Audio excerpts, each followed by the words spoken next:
The clock on the restaurant wall showed 8:47 p.m., and Maya's feet were already screaming inside her worn black shoes. She had been on her feet for almost 12 hours straight, covering for her coworker who called in sick again. The fancy restaurant where she worked wasn't just any ordinary place. It was the kind of establishment where people spent more on a single meal than she made in a week. Maya wiped down table 17 for the third time, making sure every water spot was gone. Her manager was strict about keeping everything perfect, especially when the big spenders came in. And tonight, one of the biggest spenders of all was sitting at his usual corner table. Everyone who worked there knew about him. He owned some huge tech company and had more money than most people could imagine. The staff always got nervous when he showed up because he had a reputation for being difficult. She glanced over at his table where he sat with 3 other well-dressed men, all of them looking serious as they talked business. Their suits probably cost more than her rent. Maya had served him dozens of times over the past 3 years, but he never really looked at her. To him, she was just part of the furniture, someone who brought food and filled glasses without making any noise. Maya's phone buzzed in her pocket. She quickly checked it during a brief moment when no one was looking. It was a text from her grandmother's nurse.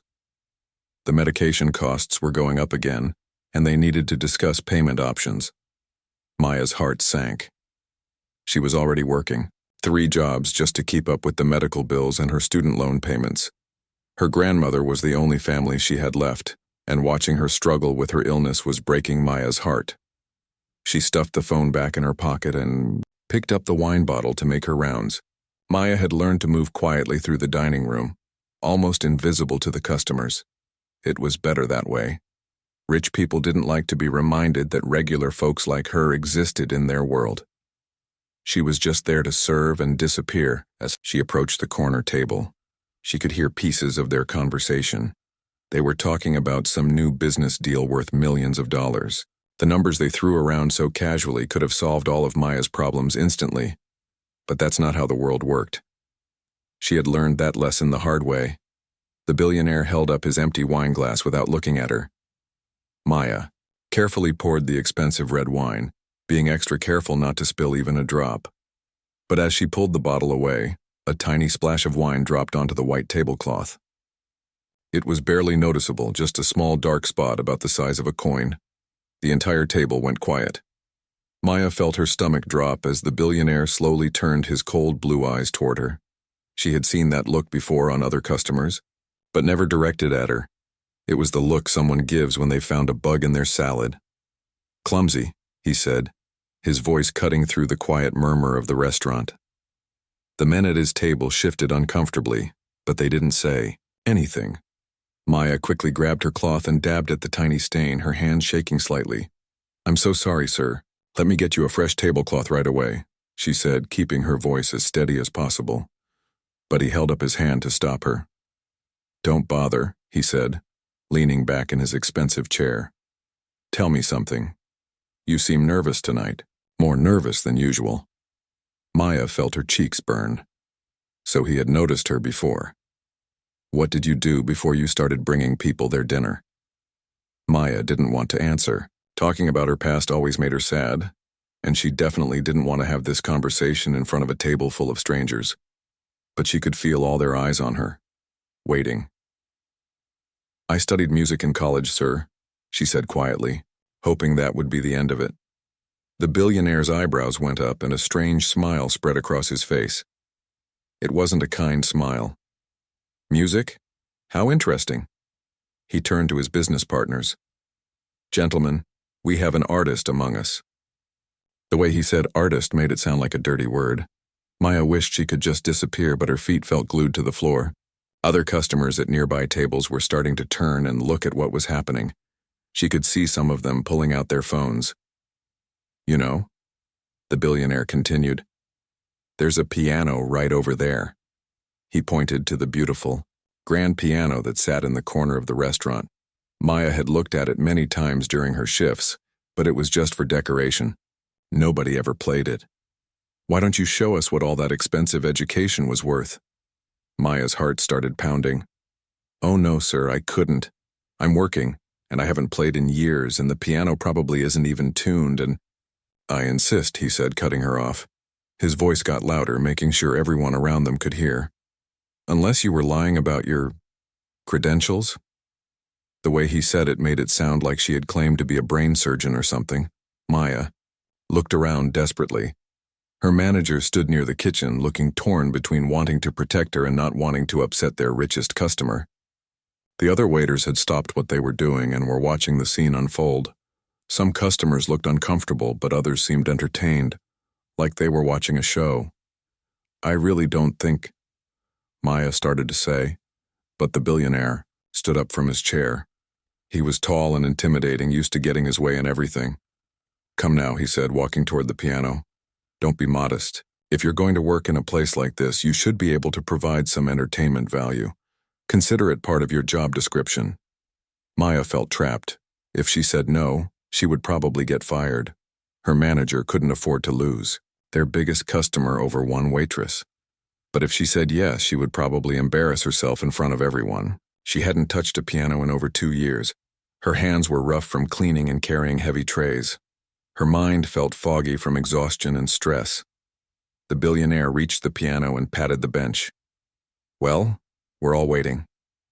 His business partners were watching with amused expressions like they were about to see something funny. Around the restaurant, conversations had stopped. Everyone was looking at Maya, some with pity, others with curiosity. Maya's legs felt weak as she walked toward the piano. Each step felt like it took forever. She could hear whispers following her across the room. Is she really going to play? This should be interesting. Poor girl. When she reached the piano bench, she sat down carefully and lifted the lid. The keys were dusty and yellowed with age. She pressed middle C and the sound that came out was flat and hollow. The piano hadn't been tuned in years, maybe decades. Well, the billionaire said, standing behind her with his arms crossed. Let's hear what $20,000 in student loans sounds like. Maya placed her trembling fingers on the keys and tried to remember something simple. Anything simple. But her mind was blank with panic. The silence stretched on, making everything worse. She could feel sweat on her forehead despite the restaurant's air conditioning. Finally, she started playing a basic piece she remembered from her first year of college. Something safe and boring that every music student learned. But her fingers felt stiff and unnatural on the keys. The out-of-tune piano made everything sound wrong and sad. Behind her, she heard the billionaire chuckle. This is what passes for musical education these days, he said to his friends. No wonder the arts are dying. Maya's fingers stumbled over the keys as she tried to play the simple melody she had chosen. Every note sounded wrong on the old, out-of-tune piano. What should have been a gentle, flowing piece came out choppy and harsh. She could feel her face, getting red with embarrassment as she made mistake after mistake. The billionaire stood right behind her, close enough that she could smell his expensive cologne. Is that really the best you can do? He asked, loud enough for half the restaurant to hear. I can barely make out what song you're trying to play. Maya tried to focus on the music, but her hands were shaking now. She had played this piece perfectly hundreds of times during her college years. It was one of the first songs she had truly mastered. But sitting here, with dozens of people staring at her and judging her, her mind went completely blank. Her fingers felt thick and clumsy, like they belonged to someone else. Maybe you should play louder, the billionaire suggested, his voice dripping with fake helpfulness. Some of the people in the back can't hear your performance. A few people at his table snickered. Maya pressed the keys harder, but that only made the wrong notes sound even worse. The restaurant had become completely quiet except for the awful sounds coming from the piano. Maya could feel every pair of eyes in the room focused on her. Some people had their phones out, recording her struggle. She imagined the video ending up online, titled something cruel like, Waitress claims to be pianist, fails miserably. The thought made her stomach twist. You know, the billionaire continued, pacing slowly around the piano, I've heard street performers who sound better than this. At least they have the excuse of playing outside in the cold. His business partners laughed at his joke. Maya's playing got even worse as her confidence crumbled. She tried to switch to a different song, something even simpler, but her hands wouldn't cooperate. Years of not practicing had taken their toll. The muscle memory that had once been so strong was gone, replaced by nervousness and self-doubt. Every chord she played sounded muddy and uncertain. "This is painful to listen to," said one of the men at the billionaire's table. "Are you sure she actually went to music school?"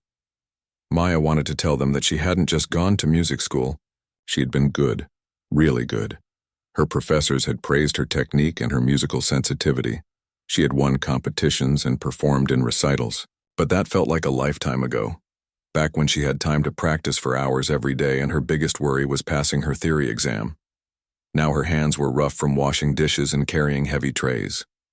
Her fingers, which had once moved across the keys like water, felt stiff and awkward.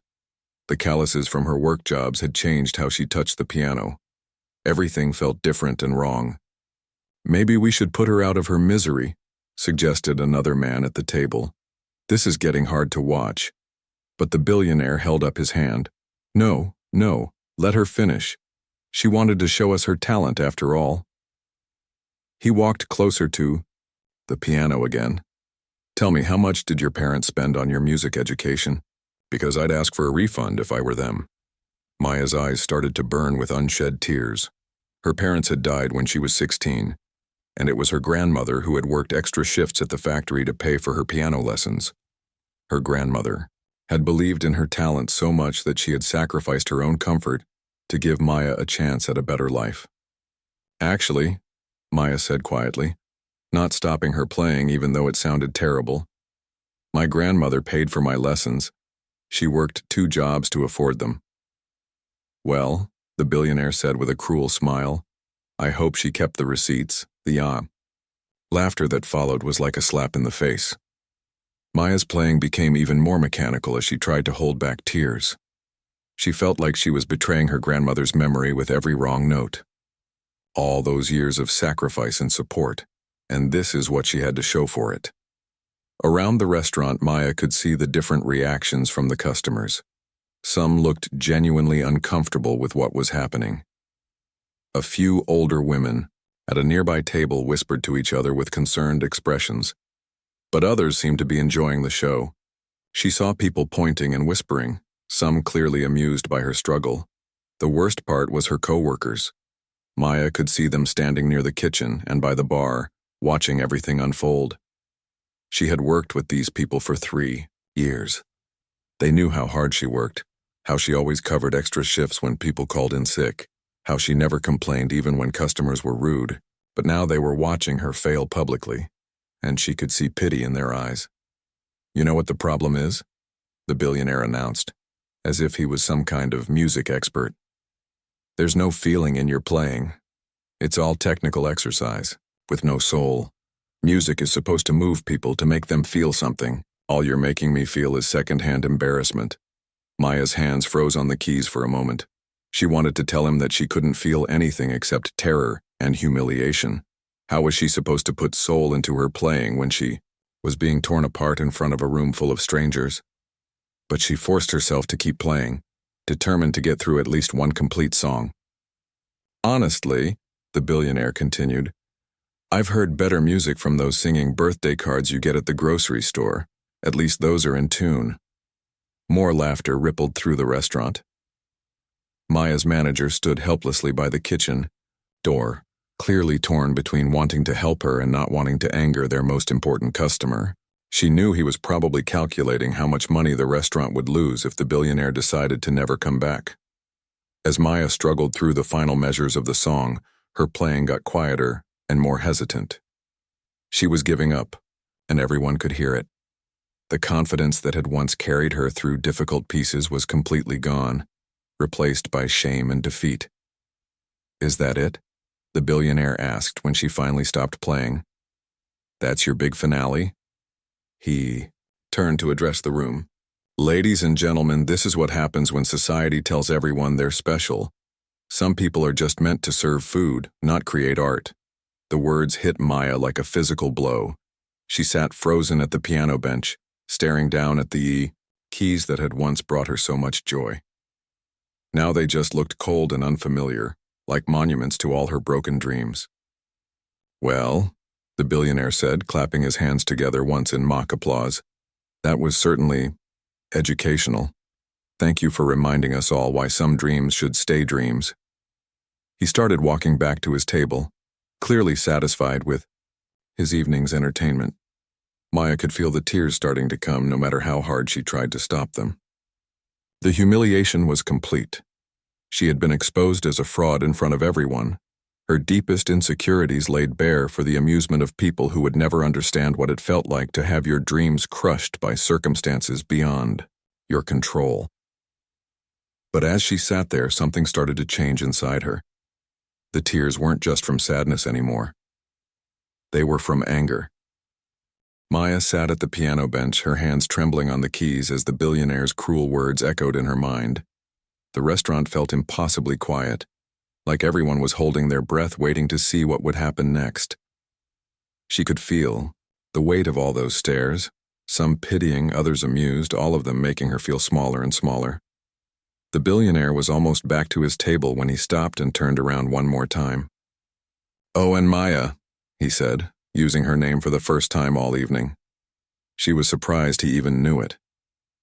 "Maybe next time you decide to lie about your abilities, pick something that's harder to prove wrong, like saying you're a good waitress." His friends erupted in laughter at this final insult. Maya felt something crack inside her chest, like a dam that had been holding back years of frustration and disappointment.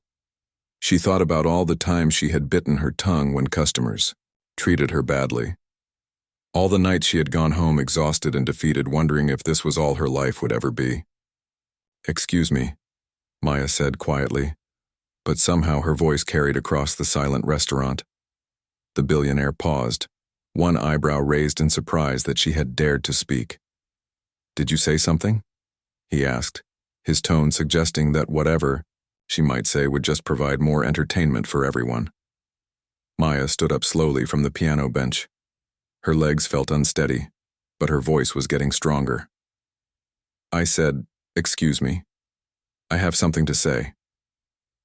The billionaire's business partners exchanged glances. This wasn't part of the script they had expected. The cruel game was supposed to be over, with Maya slinking back to the kitchen in shame. But instead, she was standing there, looking directly at him for the first time all evening. "You want to know about my education?" Maya asked, her voice gaining strength with each word. "You want to know what my grandmother's money paid for?" She took a step away from the piano, moving closer to the center of the room where everyone could see her. "Clearly, I started playing piano when I was 5 years old," she said, her voice carrying to every corner of the restaurant. "My grandmother cleaned office buildings at night so she could afford to pay for my lessons during the day. She would come home at 6 in the morning, exhausted from working all night, and then wake me up to practice before school." The billionaire's smug expression was starting to change. He hadn't expected Maya to fight back, and certainly not like this. "By the time I was 12, I was playing pieces that most adults couldn't handle," Maya continued. "I won competitions. I performed with the youth symphony. My teachers said I had a gift." Her voice broke slightly on that last word, but she pushed forward. "When I was 16, my parents died in a car accident. My grandmother became my guardian, and she worked even harder to keep paying for my music lessons. She believed in me when I stopped believing in myself. She sold her jewelry, her furniture, anything she could to make sure I could go to music school." The restaurant was completely silent now. Even the kitchen staff had stopped what they were doing to listen. Maya could see her manager standing by the door, his face pale with worry about what was happening. "I was good," Maya said, and for the first time in years she said it with conviction. "I was really good. I had professors who told me I could have a career as a performer. I had dreams of playing in concert halls, of making the kind of music that changes people's lives." The billionaire tried to interrupt. "Well, clearly that didn't work out." "No, it didn't," Maya said, cutting him off with surprising sharpness. "You want to know why?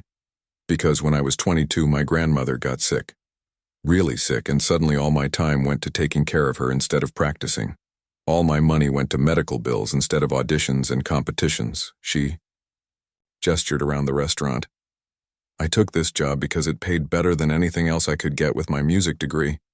I work here and I clean houses on weekends and I deliver food late at night. Also, I can afford her medications and her treatments. Maya's voice was getting louder now, but not with anger, with pride. I haven't played piano regularly in 3 years. My hands are rough from work, my fingertips are hard from washing dishes, and yes, I'm out of practice. But that doesn't mean I'm not a musician. The billionaire looked uncomfortable now. This wasn't the broken, defeated waitress he had expected to leave behind. The people at nearby tables were leaning forward, completely absorbed in what Maya was saying.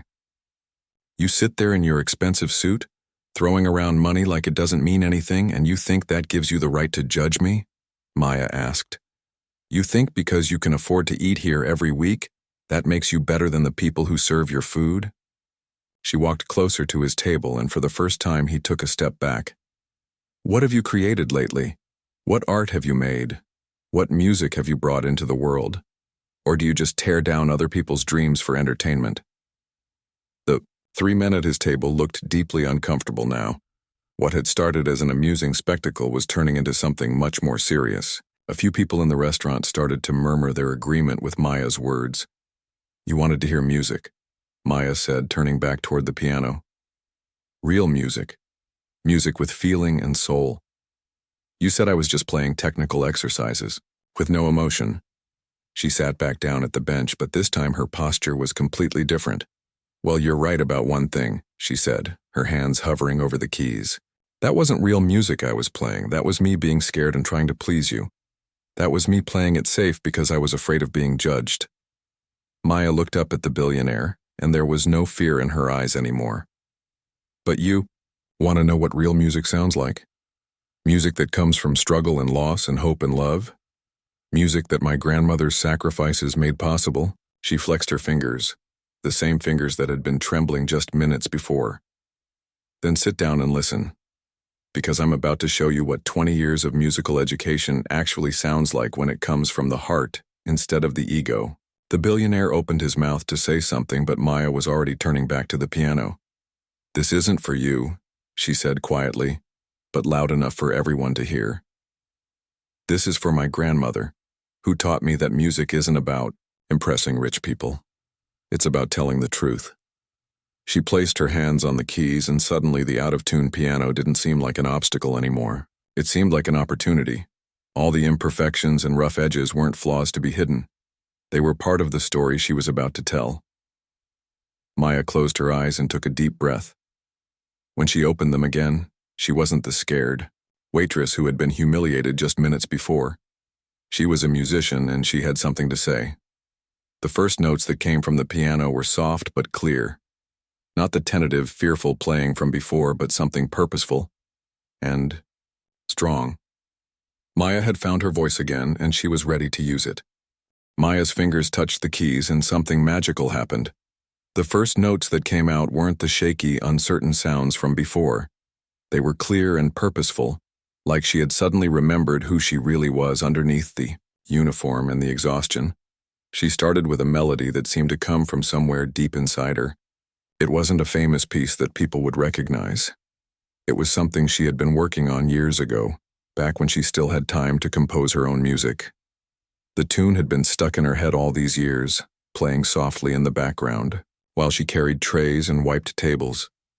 The out-of-tune piano that had been her enemy just minutes before suddenly became her friend.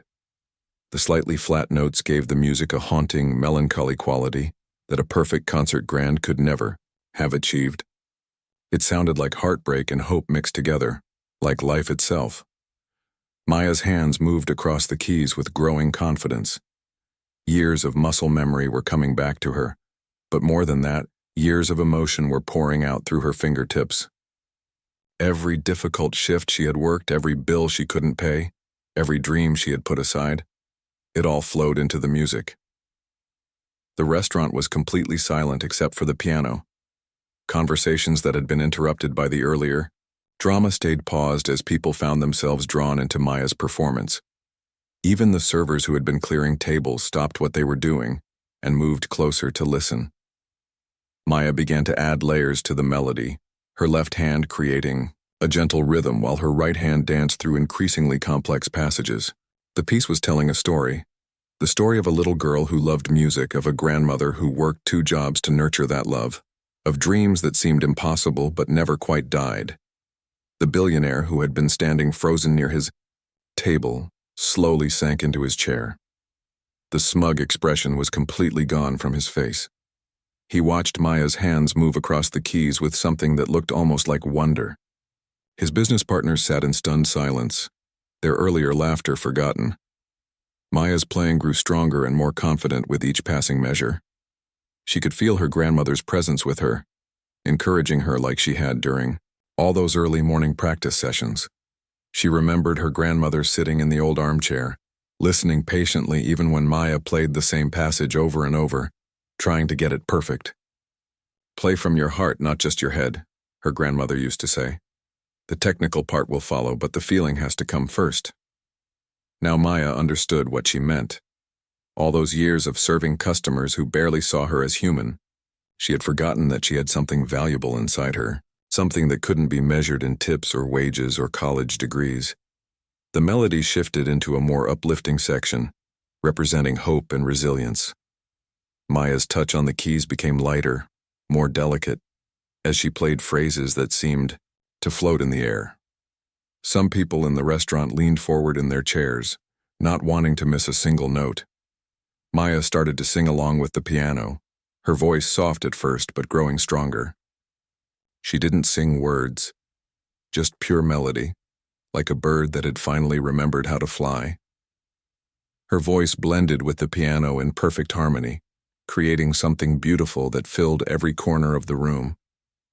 Tears started to appear in the eyes of several customers. An elderly woman at a nearby table pressed her hand to her heart, clearly moved by what she was hearing.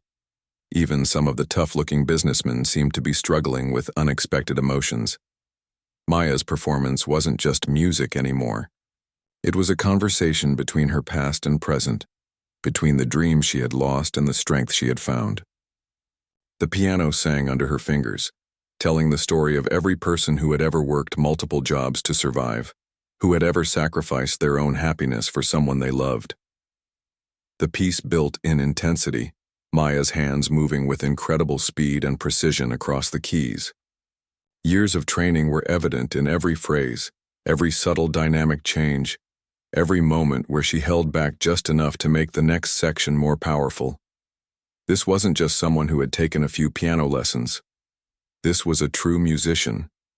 Finally free to show what she could do, Maya closed her eyes as she played the most challenging section, her fingers finding notes and combinations that seemed impossible on the old, damaged piano. But somehow she made it work, turning the instrument's imperfections into part of the beauty. The music swelled and soared, carrying everyone in the room along with it. The billionaire sat perfectly still, his face pale. He looked like someone who had just realized he had made a terrible mistake. His friends glanced at him nervously, clearly uncomfortable with how the evening had turned out. What was supposed to be a simple humiliation of a waitress had become something much more profound. Maya's playing began to soften again, bringing the piece toward its conclusion. But instead of ending sadly, the music grew warm and peaceful. It was like watching the sun rise after a long, difficult night. The melody spoke of acceptance and inner strength, of finding beauty in unexpected places. As Maya played the final section, she opened her eyes and looked around the restaurant. Every single person was watching her, completely absorbed in the music. Phone cameras that had been raised to record her earlier failure were now lowered. Their owners too moved to think about social media. Maya's grandmother had always told her that real music had the power to change people, to make them feel less alone in the world. Looking around the room now, Maya could see that her grandmother had been right. The music was connecting her to every person listening, creating invisible threads between their hearts. The billionaire's expression had transformed completely. Gone was the cruel amusement, replaced by something that looked almost like shame. He seemed to be seeing Maya, really seeing her, for the first time all evening. Maya played the last few measures with incredible tenderness, each note placed with perfect timing and feeling. The music grew quieter and quieter, like a whisper of hope in the darkness. And then, with one final gentle chord, she brought the piece to its end. The silence that followed was different from before.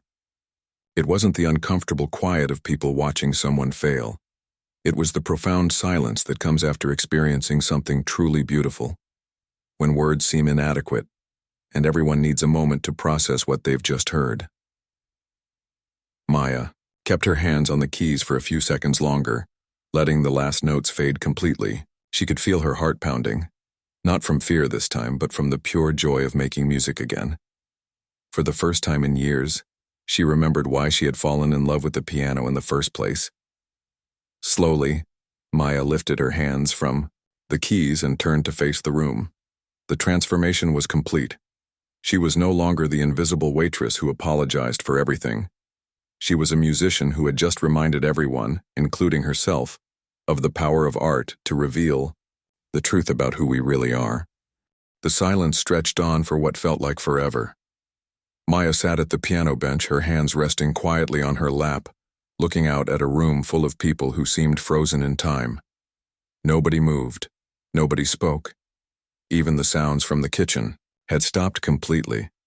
It was the kind of silence that happens after something extraordinary, when everyone needs a moment to understand what they just experienced. Maya could see the shock on faces throughout the restaurant. People who had been eating and chatting just an hour ago now sat with their mouths slightly open, staring at her like they were seeing her for the first time.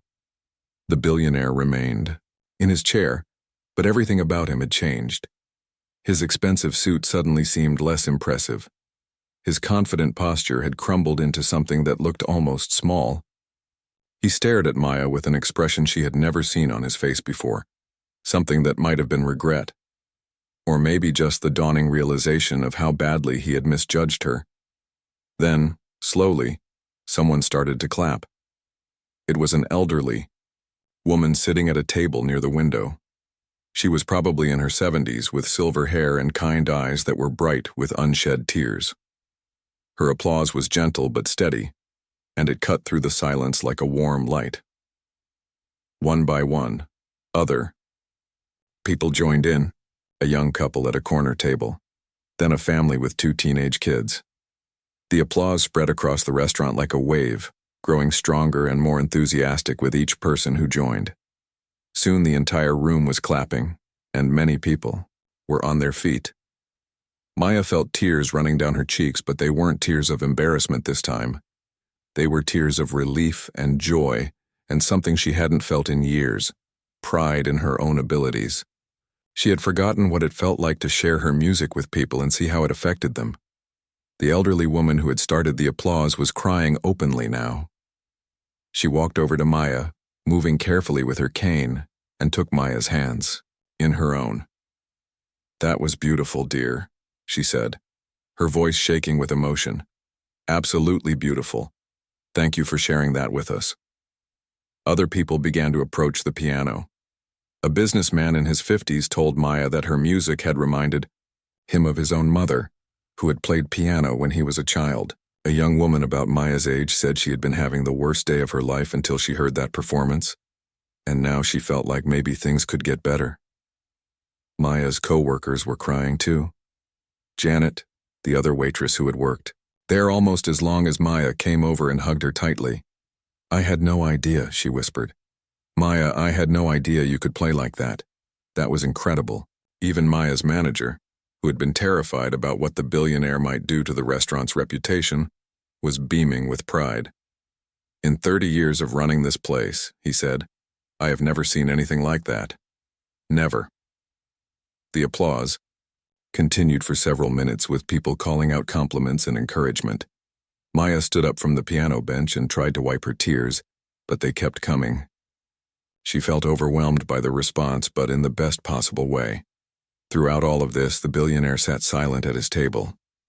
His business partners looked uncomfortable and kept glancing between him and Maya, clearly unsure what to do or say. The evening had not gone at all the way they had expected. Finally, when the applause began to die down and people started returning to their tables, the billionaire stood up. He walked slowly toward Maya, and the restaurant grew quiet again. Everyone could sense that this moment would determine how the evening really ended. When he reached the piano, he stopped about 3 feet away from Maya. For a long moment, he just looked at her and she looked back. There was no fear in her eyes anymore, but there was no anger either. She just waited to see what he would say. "I owe you an apology," he said quietly, but his voice carried clearly through the silent restaurant. "A very big apology." Maya didn't respond immediately. She was studying his face, trying to decide if he really meant it or if this was just another game to him. "What I did tonight was wrong," he continued. "Cruel and wrong. I treated you badly. Because I could, not because you deserved it, and I'm sorry." The words sounded genuine, but Maya had learned to be cautious about trusting people, especially wealthy people who were used to getting their way. "You're a remarkable musician," the billionaire added. "What you just played? I've heard performances in concert halls that weren't half as moving as what you did tonight. I was completely wrong about you." Maya finally spoke. "You weren't wrong about me being rusty," she said, her voice steady and calm. "I haven't practiced regularly in 3 years. My technique isn't what it used to be." "Maybe not," he said. "But technique isn't everything, is it? What you have is something that can't be taught or bought. You have soul." Maya nodded slightly, accepting the compliment but not letting it overwhelm her. She had learned something important tonight about her own worth, and she wasn't going to let anyone, not even someone apologizing, make her forget it. The billionaire reached into his jacket and pulled out a business card. "I know this doesn't make up for what I did," he said, offering it to Maya. "But I run a foundation that supports the arts. We help talented musicians who need financial assistance to pursue their careers. If you're interested." Maya looked at the card but didn't take it right away. "Why?" she asked simply. "Because talent like yours shouldn't be wasted serving people like me," he said. "Because your grandmother's sacrifices should mean something, and because—" He paused, looking genuinely uncomfortable. "Because I need to do something good to balance out how terrible I was tonight." Maya took the card and read it. It was real. She recognized the name of the foundation from articles she had read online. They provided grants and scholarships to musicians who couldn't afford to pursue their dreams otherwise.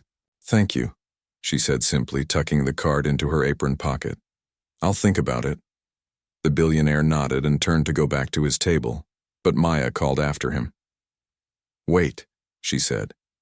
He turned around, looking hopeful. "Don't ever do that to anyone again," Maya said firmly. "Don't use your money and power to hurt people just because you can. There are enough people in this world trying to crush other people's dreams. Don't be one of them." He nodded seriously. "You're right. I won't." As the evening wound down and customers began to leave, many of them stopped by the piano to speak with Maya. Some asked if she gave lessons. Others wanted to know if she performed anywhere regularly. A few slipped her their business cards, saying they knew people in the music industry who would want to meet her. Maya's phone buzzed with notifications.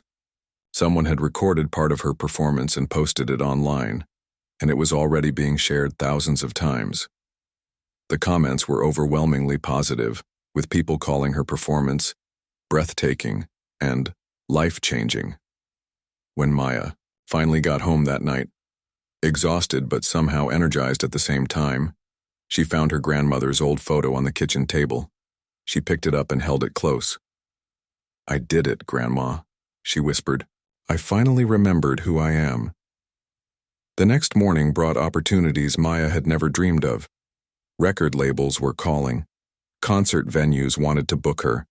Music schools were offering her scholarships to finish her degree. But most importantly, Maya had found something she thought she had lost forever: her confidence in herself and her music.